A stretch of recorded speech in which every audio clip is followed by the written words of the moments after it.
Buenas tardes, compañeros. A continuación les voy a compartir pantalla de un PowerPoint que hice para efectos de esta presentación. Bueno, a continuación voy a ofrecer una lectura respecto del capítulo cuarto del libro Capital e Ideología de Piketty. El capítulo cuarto está dividido en 9 subcapítulos o secciones, son las que aparecen en pantalla, que no las voy a leer, y para efectos de orden de esta exposición, destiné una o en algunos casos 2 diapositivas a cada uno de los subcapítulos. Lo que voy a ofrecer es un resumen, una presentación, y claramente no voy a entrar en los detalles que en el libro abundan, principalmente porque creo que ustedes lo leyeron y porque también están mucho mejor explicados ahí de lo que yo podría hacer a través de este medio. En el libro cuarto, en el capítulo cuarto del libro, perdón, ¿qué intenta hacer el autor? El autor lo que busca es, en una primera parte del capítulo, ofrecer un panorama general respecto de el desarrollo de la sociedad francesa a partir de la Revolución Francesa. Es decir, analiza cuál es la forma en que se está organizando la sociedad y la concentración, con especial foco en la concentración de la riqueza en los siglos XIX y XX. A partir de la constatación de la realidad social de Francia, el autor se pregunta a mitad de capítulo, bien, ¿cómo llegamos a esta situación? ¿Cómo llegamos a la situación de que en principios del siglo XX la concentración de la riqueza estuviera más marcada en Francia que incluso en vísperas de la Revolución? Esto el autor confiesa, y un sentimiento que a mí también me suscitó, eh, provoca mucha impresión este hecho, pues la promesa de la Revolución Francesa incluía la igualdad, todos sabemos, igualdad, libertad y fraternidad. Entonces, el autor se pregunta cómo una promesa revolucionaria que ofrecía igualdad condujo a una sociedad aún más desigualitaria. Y el autor postula como respuesta a este interrogante, identificando al sistema fiscal francés, el cual permitía o era, digamos, indulgente con la concentración de la riqueza. Eso a grandes rasgos. El primer capítulo se llama La Revolución Francesa y el desarrollo de una sociedad proprietarista. Y el autor parte constatando una situación que respecto a la cual voy a volver al final de esta presentación, que es señalar que la Revolución Francesa abrió varios caminos posibles, pero el que finalmente se recorrió, el camino finalmente recorrido por la sociedad francesa, fue un camino que condujo a una sociedad profundamente desigualitaria. Como veremos más adelante, y como ya he señalado, la concentración de la riqueza en Francia aumentó, pese a lo que uno podría esperar, aumentó durante el siglo XIX en desmedro de las capas bajas, claramente. Entonces, Piketty señala que si la Revolución Francesa no le legó a la sociedad una sociedad más igualitaria, lo que sí legó a la sociedad es un sistema registral y catastral, que permite precisamente realizar los estudios que Piketty efectúa respecto de la sociedad. Como ustedes saben, el sistema registral consiste en lo que nosotros acá en Chile conocemos como conservador de bienes raíces, que es aquella exigencia que realiza el sistema jurídico respecto de registrar, valga la redundancia, ante el Estado todas las transacciones que se realicen respecto a los bienes para efectos de construir la historia del dominio de los bienes.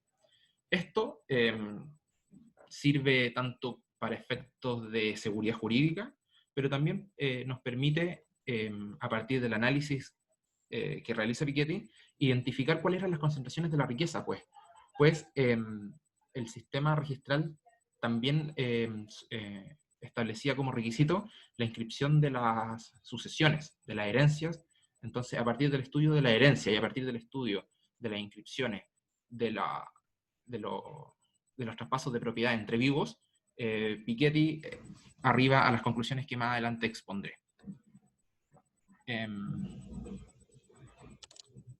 También cabe destacar en este capítulo que Piketty consigna que Francia siempre fue desigual. Es decir, la desigualdad no es algo que, que se haya manifestado a partir de la Revolución Francesa, sino que a partir de la Revolución Francesa esta desigualdad se acrecienta. Pero la desigualdad siempre estuvo presente en la sociedad francesa. Este es un primer gráfico que aparece en el libro, que decidí ponerlo a la presentación, porque resulta, a mi parecer, bien clarificador respecto de qué ocurrió a partir de la Revolución Francesa. Como verán, a fines del siglo XIX, del siglo XVIII, perdón, coincidente con la Revolución Francesa, el 11% más rico poseía alrededor del 66% del total de las propiedades privadas, frente al 49% en 1810. Y si nos fijamos bien, el 1% más rico de la población en París aumentó incluso su riqueza en vísperas de la Primera Guerra Mundial, alcanzando su punto más alto aproximadamente en 1910. Para comenzar a bajar estos niveles de concentración de la riqueza a partir de la Primera Guerra Mundial y más notablemente a partir de la Segunda Guerra Mundial. A esta altura del capítulo, Piketty ofrece dos preguntas. La primera corresponde preguntarnos si sin la presencia de estas guerras, de estas dos guerras mundiales, se había experimentado un descenso en las desigualdades tan notable como se experimentó y como vemos en el gráfico que está en pantalla. Eso por un lado. Y por otro lado, Piketty también se pregunta, ¿son estas desigualdades tal vez un catalizador de los conflictos bélicos que azotaron a Europa durante el siglo XX?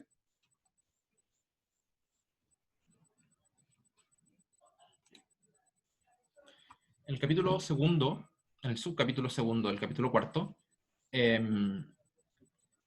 Piketty, a partir del estudio de este gráfico, lo que ofrece a los lectores es constatar el hecho de que la reducción de la concentración de la riqueza, que es esta línea, la línea negra más alta, trajo, a partir, como vimos recientemente, de la Primera y Segunda Guerra Mundial, trajo consigo el aumento de la concentración de la riqueza, no de las capas más bajas, que como vemos en la parte más baja del gráfico, se ha mantenido siempre constante, inferior al 10%, lo que lo que provocó la reducción de la riqueza, de la concentración de la riqueza del 1% más rico, es la proliferación de una clase media, que Piketty la identifica en aquel 40% que está entre el 10% más rico y el 50% más pobre de la población. Entonces, a partir de esta reducción en la desigualdad, lo que surge es una clase media potente y numerosa en Francia, que consideradas en particular cada una de las personas que componían esta clase media, no tenía grandes fortunas. Sin embargo, sumada a las fortunas de todas estas personas, sí significaba una importante participación en los bienes y en la propiedad francesa, alcanzando casi un 50% a principios del siglo XXI. ¿Ya? En el capítulo tercero, denominado París, capital de la desigualdad, que a mi parecer uno de los subcapítulos más lindos de este capítulo cuarto, Piketty identifica, por un lado, la sociedad de la opulencia. La sociedad de la opulencia caracterizada por la denominada Belle Époque, o época bella, que a partir de las observaciones que realiza Piketty y la comparación entre la concentración de la riqueza entre las distintas clases sociales de París, concluimos meridianamente que realmente fue una bella época solamente para el 1% más rico de la población. Pues por el otro lado, había una proporción importante de personas fallecidas sin patrimonio. Esto Piketty arriba a esta conclusión porque él cuenta que realiza un estudio respecto de las inscripciones de las defunciones y las herencias que se debían inscribir a partir del requisito y el establecimiento de los sistemas registrales. Y aquí corresponde hacer una precisión. Que existan tantas personas, un 74%, que fallecen sin dejar patrimonio, es decir, sin dejar ningún tipo de bienes que sean susceptibles de ser inscritos para ser heredados, esto podría significar, por un lado, que perdón, que estas personas no tenían bienes suficientes para, para que fuera un requisito la inscripción de su transmisión, ¿cierto? Eh, Sin embargo, Piketty morigera esta aseveración al señalar que en su estudio respecto de las inscripciones de la herencia, sí hay herencias que tienen como un contenido patrimonial muy bajo, minúsculo. Esto no lo dice Piketty, el paso siguiente, pero es obvio. ¿Cuál es la consecuencia obvia de esto? Es que estas personas que no tenían ningún tipo de inscripción respecto de sus herencias, no es que tuvieran bienes bajos que no fuera necesario inscribir para transmitir, porque ya vimos que hay inscripciones de bienes de bajo valor. Lo que significa entonces, la consecuencia es solo una, que estas personas que no inscribían ningún tipo de bienes, la razón de esto es que efectivamente no tenían ningún tipo de bien, no que tenían un bien bajo, o sea, bienes, una baja participación en la propiedad, sino que no tenían una participación en la propiedad. ¿Correcto? Va pasando el camión de la basura. Voy a esperar que pare para continuar.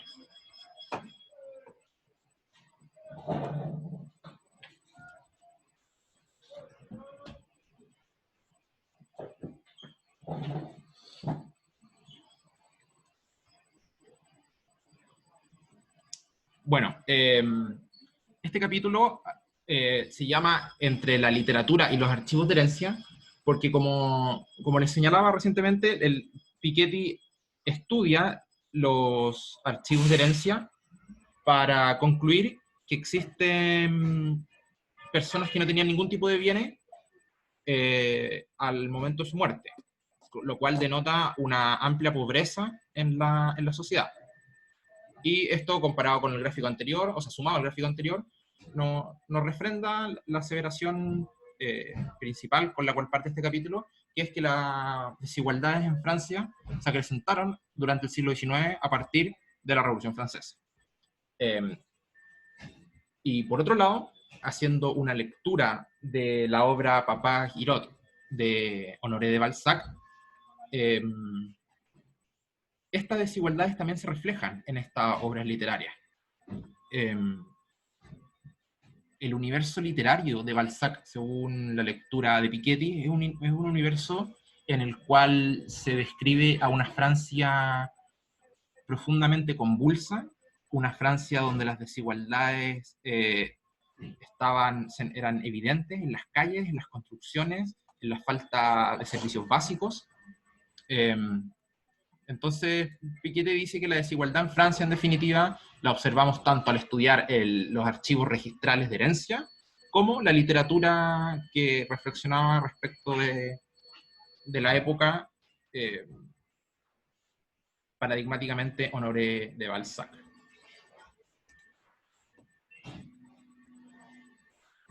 En el capítulo cuarto, Piketty continúa singularizando o especificando cuáles son las características esenciales de la concentración de la riqueza o del 1% más rico de la población francesa. Aquí lo más importante y con lo que hay que quedarse, a mi parecer, es con este dato que yo anoto aquí en la diapositiva. En 1912, a partir de un análisis magistral que realiza Piketty del contenido de las carteras y de las propiedades de los 1% más ricos de la población, él arriba a estos datos, que el 35% de la propiedad, de las propiedades de los residentes de París eran inmuebles, que el 62% eran activos financieros y el 3% muebles y otros. ¿Qué quiere decir esto? Esta es una típica cartera diversificada. una cartera diversificada en que se ponen los huevos en distintas canastas, lo cual permite morigerar el riesgo en las inversiones. Estas proporciones de inversión, esta distribución de los riesgos, nosotros la encontramos hoy en día en cualquier oferta de fondos mutuos, incluso las propias FPs trabajan en proporciones similares a esta, un 30% en propiedades, 60% activos financieros, en ciertos fondos que son más bien riesgosos, ¿cierto? Porque tienen, como vemos, renta variable el doble de renta fija. Este es el tercer cuadro que es notable, que lo quise también consignar en esta presentación, porque a partir de este estudio que ustedes pueden encontrar, de este cuadro, perdón, que ustedes pueden encontrar en el capítulo cuarto, es posible desprender diversas conclusiones. Entre ellas, como ya mencioné, la alta diversificación entre los patrimonios.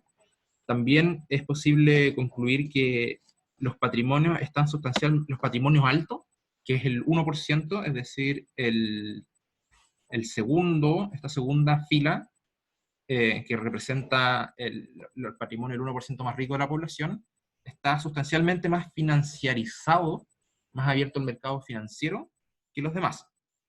Es decir, en 1912 el peso de los activos financieros en el patrimonio total del 1% más rico alcanzó el 66%, frente al solo 55% del 9% siguiente.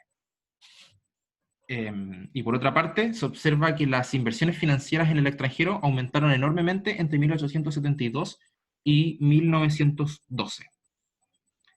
Y por último, otra cosa que podemos desprender de este gráfico es que algo que ya lo mencioné recientemente, es la importancia que tenía el sistema, las inversiones financieras, el mercado financiero, en la concentración de la riqueza en París. Es decir, la riqueza parisina era una riqueza esencialmente financiera, era una burguesía financiera, no una burguesía productora. Algo muy parecido a lo que está ocurriendo, y por eso Piketty compara en algún punto del capítulo la Belle Époque del siglo XIX y principios del XX con el principios del siglo XXI, porque realmente veremos más adelante que existen hartas coincidencias en cómo estaba estructurado el patrimonio de la población.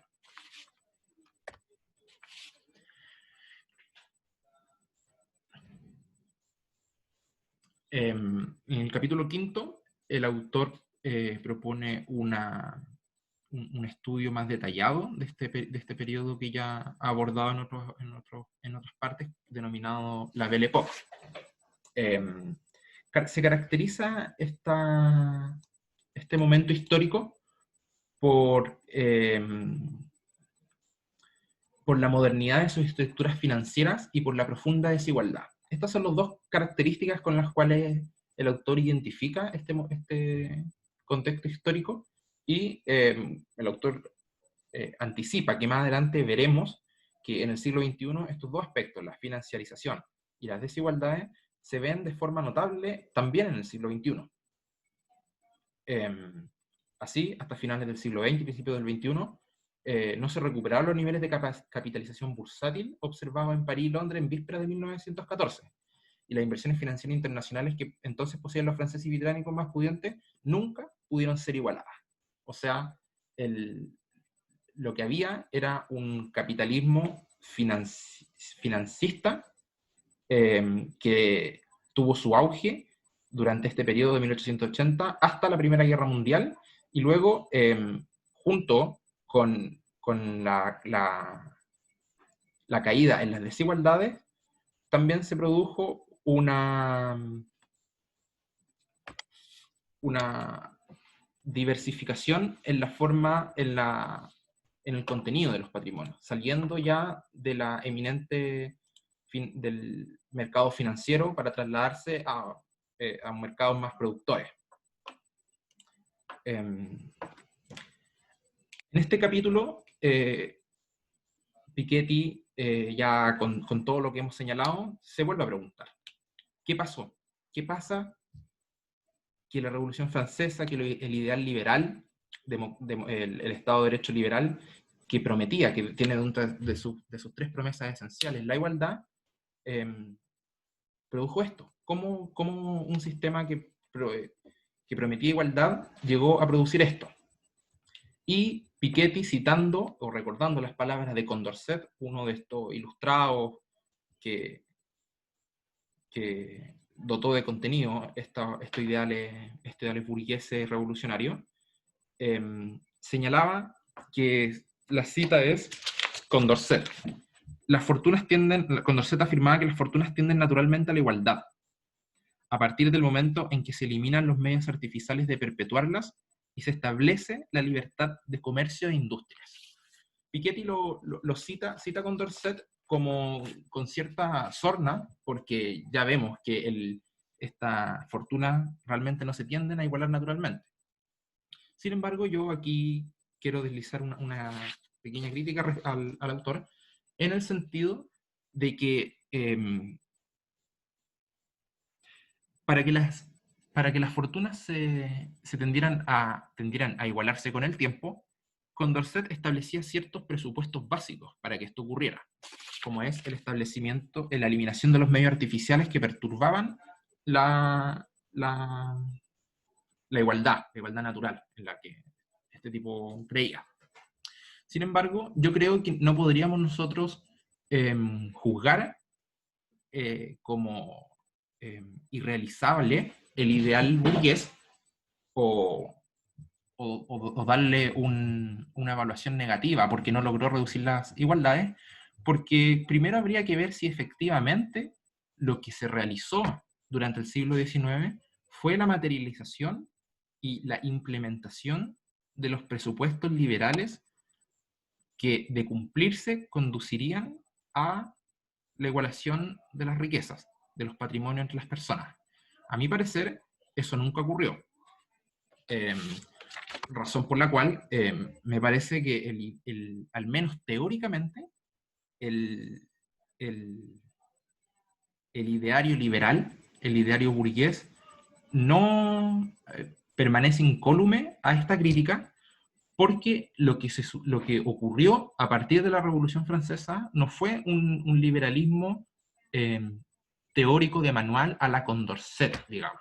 Entonces, Condorcet no teníamos por qué achacarle a él la responsabilidad de responder de los estragos en que dejó la Revolución Francesa en cuanto a distribución de las riquezas.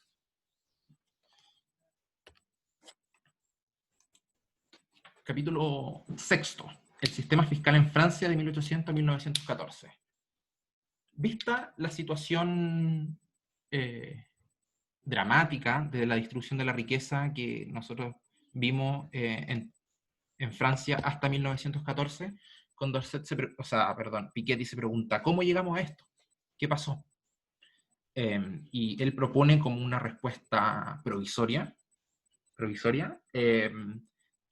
identificar como principal causa de la proliferación y del aumento de las desigualdades en Francia al sistema fiscal francés, al sistema esencialmente de tributación.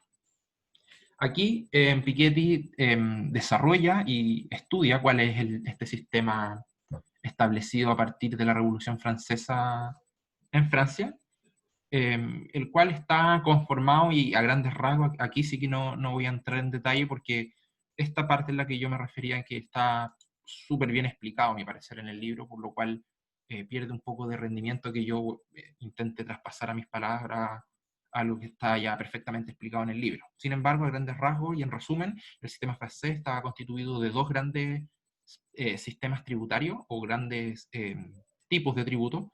Por un lado, existía una tributación a los traspasos ya sea a título oneroso o a título gratuito, y por otro lado, existían un paquete de impuestos denominados las cuatro viejas, que eran impuestos, estos dos tipos de impuestos, el traspaso y las cuatro viejas, eran ambos impuestos proporcionales, es decir, se grababa la tasa impositiva que grababa era siempre la misma. No existía una tasa variable respecto al patrimonio grabado, como sí ocurre con las tasas impositivas progresivas, ¿cierto? Fue muy difícil para la coalición que abogaba por la redistribución y la progresividad fiscal instaurar un sistema fiscal de tributación más justa en Francia.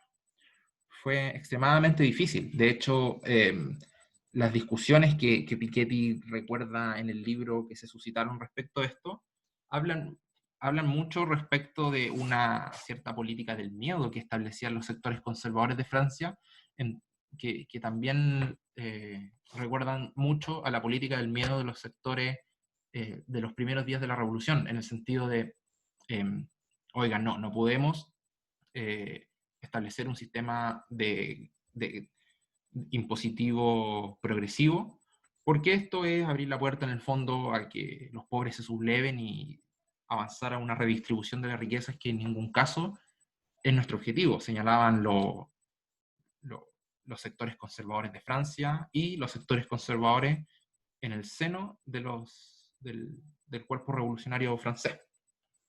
Lo esencial, en definitiva, es que la contribución sobre bienes raíces, así como el impuesto a las sucesiones, hasta 1901 era un impuesto estrictamente proporcional sobre el capital. Proporcional como contracara de un impuesto progresivo. El objetivo no era en modo alguno redistribuir la propiedad o reducir las desigualdades, sino establecer un gravamen sobre la propiedad tan indoloro como fuera posible. Tras desarrollar y explicar magistralmente, a mi parecer, este sistema fiscal francés, Piketty señala que el sistema francés permitía una acumulación apacible de la riqueza y no miraba con malos ojos esta acumulación de la riqueza y no se identificaba al sistema tributario, al modelo tributario, como un mecanismo destinado a la corrección de las desigualdades. Esto cambia. Piketty identifica como punto de inflexión, el primer punto de inflexión de esto, el año 1871, año en el cual, a partir de la instauración del sufragio universal, se permitió retomar el debate sobre la progresividad fiscal y se pudo dictar y establecer el primer impuesto sobre la renta, que también seguía siendo proporcional. No era un impuesto progresivo todavía. El impuesto progresivo no empieza sino hasta 1901. Sin embargo, en 1871, este paso de saltar a establecer un impuesto a la renta, Piketty sí lo identifica como un punto importante en la lucha, digamos, por establecer un régimen tributario progresivo y destinado a la corrección de las desigualdades. Los debates continuaron hasta que en 1909 se crea el impuesto general sobre la renta. No se aprobó hasta 1914, tras intensos debates. Y estos intensos debates vuelven a repetir la misma argumentación pobre que, si me permiten, la vemos hasta el día de hoy en los sectores conservadores y reaccionarios de la población, que es la política del miedo y de la pendiente resbaladiza.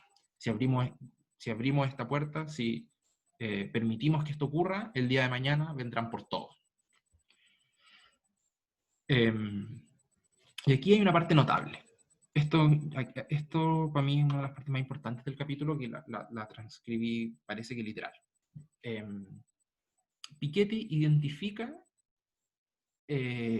como, bueno, una vez establecido este impuesto del año 1901, un impuesto sobre la herencia, que por primera vez establece, como dijimos, un impuesto progresivo, este sería el segundo punto de inflexión. O sea, 1871 el primero, 1901 el segundo. El segundo punto es tan importante porque a partir de la obligación de registrar las herencias, esto, si bien no provoca directamente una redistribución de la riqueza o una mella en los patrimonios más abultados, sí genera una recopilación de información, por así decirlo, o se levantan datos concretos, objetivos, respecto de cuál era la situación de la concentración de la riqueza, lo cual Posteriormente, se utilizó como argumento para establecer cargas fiscales progresivas y de tasas más altas a raíz de la vergonzosa desigualdad que se observaba al estudiar las declaraciones y las inscripciones de las herencias de las personas más ricas del país. Esto demuestra cómo, señala Piketty, una importante innovación institucional, es decir, la introducción de un impuesto progresivo de las sucesiones, puede conducir, más allá de sus efectos directos sobre la desigualdad, a la obtención de nuevos conocimientos que pueden influir en la evolución política e ideológica en curso. Finalmente, los últimos 2 capítulos, Piketty baja un poco las revoluciones, digamos, y baja también la meticulosidad de sus estudios, y termina el capítulo 4 concluyendo en su parte octava y en su parte novena, que lo que ya había deslizado durante todo el capítulo, que la promesa revolucionaria de igualdad, libertad y fraternidad, al menos en su aspecto igualitarista, estaba en deuda con la sociedad francesa. Y finalmente, esto se explica por el sistema impositivo que ya explicamos durante el siglo XIX, que permitía una acumulación apacible, en palabras del autor, y encuentra su punto final a partir de la experiencia de los legisladores que intentaban establecer cargas impositivas más gravosas, pero termina finalmente como tercer hito final de establecerse un sistema más destinado a la corrección de las desigualdades que a la mera grabar por grabar, en 1914 con el impuesto progresivo sobre la renta. Sin embargo, Piketty destaca que este impuesto progresivo de 1914 no tuvo como motivo principal, curiosamente, las vergonzosas desigualdades ni la corrección de estas desigualdades sociales, sino que se estableció exclusivamente para financiar la guerra que ya se había anunciado entre Francia y Alemania, la Primera Guerra Mundial. Este fue el principal motivo que, digamos, destapó y abrió la puerta a la progresividad fiscal en Francia. No fue el asegurar derechos sociales o la corrección de las desigualdades, como ya señalé. Finalmente, en un excurso del capítulo, Piketty propone brevemente, en 4 párrafos, como ustedes verán, una precisión que en el sentido de distinguir claramente una diferencia entre sistema capitalista o capitalismo y propietarismo, teniendo entre ellos una relación de género-especie. Es decir, el capitalismo es una forma particular que adopta el propietarismo en la era de la gran industria y las inversiones financieras internacionales. Es decir, principalmente en la segunda mitad del siglo XIX y principios del siglo XX. ¿Correcto? Y bueno, eso sería lo que tenía preparado. Y quisiera dejarles, compañeros, 2 preguntas para el debate. La primera dice relación con una frase que está en una de las primeras partes del libro, del capítulo 4, perdón, que es esta frase de: la Revolución Francesa abre muchos caminos, sin embargo el que se siguió fue un camino de la desigualdad. Les pregunto, compañeros, ¿ustedes creen que dentro de los caminos que abrió la Revolución Francesa encontramos el camino de los, digamos, regímenes alternativos al liberalismo y al capitalismo, paradigmáticamente el socialismo o el comunismo? ¿O ustedes identifican el ideal socialista con una una corriente que viene paralela, digamos, porque de hecho históricamente así es, paralela al liberalismo, o identifican tal como me parece que el profesor Fernando Atria tiene un texto al respecto, en que el, el socialismo está más bien ligado, más de lo que les gustaría reconocer a algunos, al liberalismo. El liberalismo está mucho más ligado al socialismo de lo que algunos querrían reconocer. Y por otro lado, me gustaría dejarles la pregunta respecto de si ustedes creen que esta argumentación establecida por los sectores conservadores de Francia en torno a la pendiente resbaladiza eh, encuentra su manifestación actual en el contexto constituyente, y cómo creen ustedes que deberíamos hacer frente, cómo se debería responder a esta argumentación que es evidentemente una falacia, pero que no me parece que sea tan simple de contestar. En todo caso, compañeros, les voy a mandar las preguntas por escrito, porque creo que ahí los podría formular mejor. Un abrazo.